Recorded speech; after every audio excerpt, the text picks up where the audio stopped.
Hello and welcome to another video. My name is Tom. I'm from 6 Foot Networks, and tonight I'm going to be talking very briefly about the profile manager that's built into the macOS Server app. The version of the Server app that I am using is version 5.7.1. This is the latest version as of the date of this video, which is February 9th, 2019. Let's get started. So first of all, the profile manager, what is it? It is literally a device management service that's built into the Server app for free. I mean, you pay for the Server app, but the service is built in. It doesn't cost anything extra. The only thing that I would say that a prerequisite for this would be that you need a static IP address. Don't do this with a device on DHCP, as you may not be able to get to the service reliably. You might have dropouts, disconnects, and all the other native issues that you may have with using a system on DHCP. Anyway, let's get started. So the profile manager is literally enabled by turning on this little switch, just like with all the other services. Not that there are that many anymore, but you turn it on and it sort of works. By default, basically, when you go into the service, I've already set this up for this demo purpose, but just to give you a little heads up of what happens when you do hit this on button, it'll bring up a window asking you for your organizational information. Now, all of these profiles are signed with a certificate, and they're also bound to an organizational configuration, basically, to put it generically. The reason for this is so there's some checks and balances in place to make sure that the certificates, or not the certificates, but the configuration profiles are legit. So basically, you enter your organization information, you hit next, it'll ask you for an SSL cert to use, which you can use the built-in one, the self-signed certificate, and just go on. Then you provide your Apple ID so that you can enroll this particular installation in the Apple push notification service, so that you can get notifications if something happens or if there's an issue. And then click finish, and then basically you end up here at this window where your system, your service is on. You see a little green orb here, and you see that you have push notification certificate configured. And you could check this box if you wanted to sign the configuration profiles with an actual legitimate certificate that's worth its weight in gold. But what we're going to do is we're going to just go into the profile manager here, and I already have it open on this page. Since this is a demo, I have to go into it via localhost, which makes it the way to access this is a little tricky. So I just went directly to the localhost, logged in as my 6 Foot Networks test account, and here we are. For all intents and purposes, we're going to look at what kind of the brief overview of what this thing can do for us.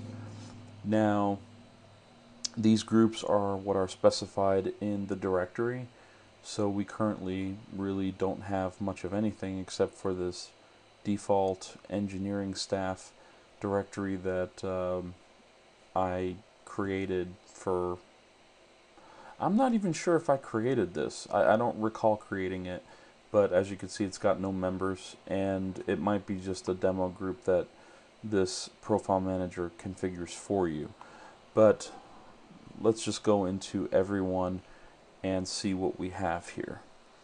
So basically, under About, we can see the source is the local server. What kind of restrictions am I putting into this? You have to remember that a lot of these configuration profiles that are able to be created with this can cross-platform into, Apple TVs, iOS devices, as well as macOS. So some of these things you'll look at and think, well, wow, I can only do this on my phone. I can't really do this on my Mac or Apple TV, or there's some things that can get a little confusing, and basically you just have to kind of know what's available to each device, and this will actually go through and break it down for you. So one of the things I'm going to start with this is I am going to go under settings for everyone. You can see there's a general little settings option here, and here we can edit it. When you hit edit, you literally get the full kit and caboodle of what's available. Now you can see that the first 4 items here, general, network, certificates, and SCEP, are available for macOS, iOS, and tvOS. This goes back to what I was just saying, where some of these settings can apply across devices.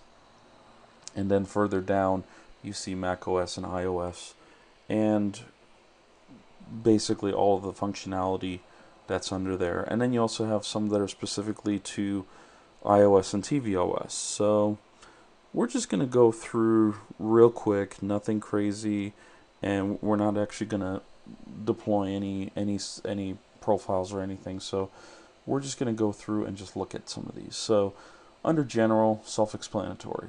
Name of the organization for the profile, test site, that's fine. For this, you could put your company's name or whatnot in there. Security is critical when it comes to the ability to remove profiles, because if you remove a profile, all of its settings go away. So if the end user has, say, admin rights to the machine, they could in theory delete profiles that are stored on, say, the Mac. But here you can actually specify what is needed to remove the profile. So if it's on always, you can remove it at any time, whether it's the end user or the admin or whomever. With authorization, you would need a password to remove it, and this is the method I usually go with, because if I'm sitting at a computer and I'm trying to troubleshoot an issue with functionality, I need to be able to remove the certificate without having to do anything crazy on the back end to de-enroll the device and remove the device profile from the item in question. You can also say never. That's the part that I'm referring to. This one I've had issues with. So with authorization gives me, the admin, the ability to remove it. Now, along with the security controls, you can also specify a removal threshold for the profile. So say you have a profile that's you want only running for, say, 180 days from today. You would actually be able to specify a date that says, please wipe these profiles off of all these machines on this date. I've seen this used in schools, where at the last day of the school year, all the profiles get wiped, so that way during the summertime, when the admins recall the computers, they can do what they need to do without any weird settings on the machine. And then of course you could specify an interval threshold if you wanted to, say, remove it after 3 weeks or whatever length of time, 180 days, or like I mentioned earlier, or you could specify an actual date, like the last day of school or the week after or whatever. Network, you would literally configure network interfaces here, and I'm just going to go through these briefly, just the common ones. So here you can actually specify any Ethernet, first active Ethernet, second, third, or you can just specify first, second, and third Ethernet, not the active ones, as well as Wi-Fi and any passpoint or legacy hotspots. So if you actually click on this and say first active Ethernet, you can use it as a login window configuration, which means this is the interface that would use to, say, connect to LDAP or Active Directory if you have the machine bound to the directory services. So moving on, certificates, if you want to install on a device, this would be a automated device certificate server configuration that allows you to pull certificates from SCEP servers. Now we can go down to the macOS and iOS section. So these settings here are pretty straightforward. I'm not really going to spend a lot of time on these, but you can see that passcode, it gives you all the functionality to configure how you want your password criteria to be, whether you want passwords to not be repeated, or maximum failed number of attempts, whatnot. And you can also force a password reset if you have to for the next time a user logs in. So if you have to give them a temp password, this will reset the password. Now you can see some of these are actually macOS only, but you can deploy this to macOS and iOS. So that's pretty much it. Mail, if you're dealing with POP and IMAP accounts, not iMac, IMAP accounts, you would configure those here, and you get the interface just as you would for inside the mail client. And of course you get the Exchange configuration as well, so you can, how do you want to connect to it. ActiveSync is for iOS, web services for macOS. LDAP, if you have an LDAP server specifically, this is where you'd go. If you have an Active Directory server, I wouldn't recommend using this way, although you can finagle your way through this, but it's not very solid. I would use another management platform to configure Active Directory settings on deployment. Contacts and calendar servers, self-explanatory. VPN is one that I use a lot for my company's systems, and a lot of it has to do with the fact that I use very complex and very long pre-shared keys for L2TP VPN connections. So instead of having to remember all of that, I literally create a profile, and here's your shared secret. Here's where you put in your shared secret. Basically configure the VPN as you will. Have no other payloads, just the VPN, and save it, download it, and then you can copy it to the desktop of the machine you're deploying, double click it, deploy, boom, it's there. And you can also specify its security, so if you want it to be removed after say 90 days, so if you don't want somebody to access your server for more than 90 days for security purposes, you can revoke the certificate. And you can see all the settings are in here. You can name it, what's your host name or IP address, account for the user, password, and then the PSK, or the pre-shared secret, or the pre-shared key, I should say. Web clips, fonts, AirPlay, if you're dealing with projectors or whatnot, you can configure those. Proxies, app configurations, and then comes the fun part of iOS, where you can apply restrictions to apps and what you want the user to be able to do on their phone. This gets really granular. You can literally disable FaceTime on this. I think one of the first functionalities is allow FaceTime. You can turn it off if you want. You can turn off AirDrop if you have security issues, whatnot. Any apps and media content, you can actually set ratings for movies, TV shows, and apps in here. You can specify content filters.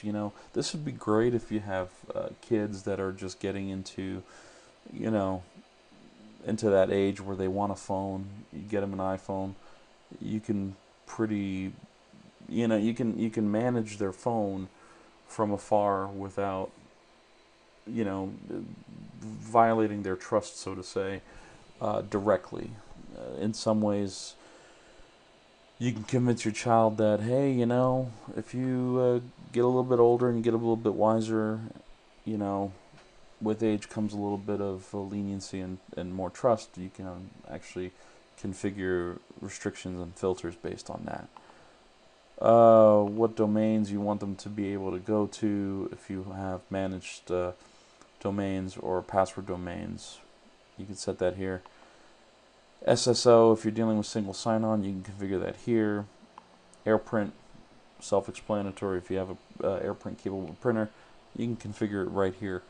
Google account, subscribe calendars, any cellular connectivity, macOS server accounts, home screen. I mean, the list goes on. DNS proxies, what you want on the lock screen message to say if the phone is lost or whatnot.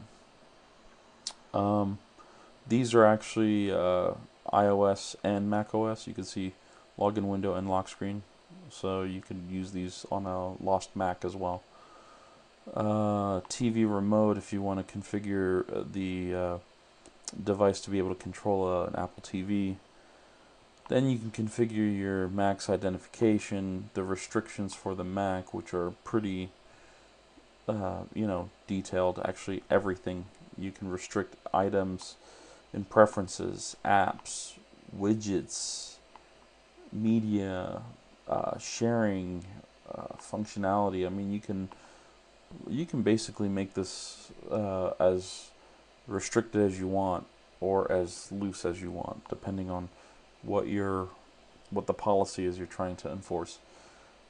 Security and privacy. Here you go. It's pretty straightforward. Change passwords, require password 5. So this is basically the security pane of macOS. If you remember, well, actually, I don't think allow user to change password is in there, but you can set the lock message. You can unlock with the Apple Watch and require the password after a specific interval. Then you have your privacy of sending diagnostic and usage data to Apple. You can configure messages. There's your Active Directory certificates, login items, mobility, how you want the dock to look. Pretty straightforward. Let's configure your printers. Parental controls, if you want to get into content filtering more deeper, as well as apply time limits to enforcing your limits for weekdays, weekends, curfews, whatnot. It's all there. How do you want to configure the Finder?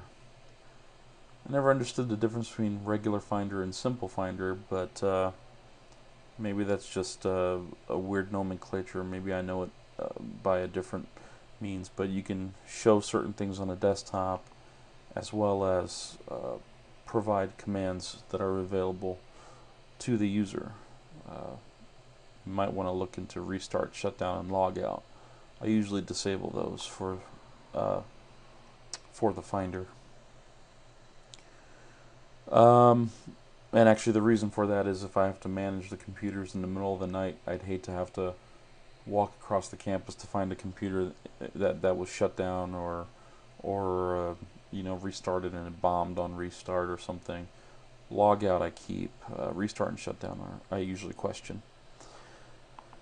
You can specify accessibility, proxies, extension, any custom settings that you can add property list values to, and then you have the section that breaks down just the tvOS restrictions. So you can see that this one profile literally goes into a ton of configurations, and you can even see that there's third-party support for Google accounts. If you want to add a account into, say, mail.app, there you go.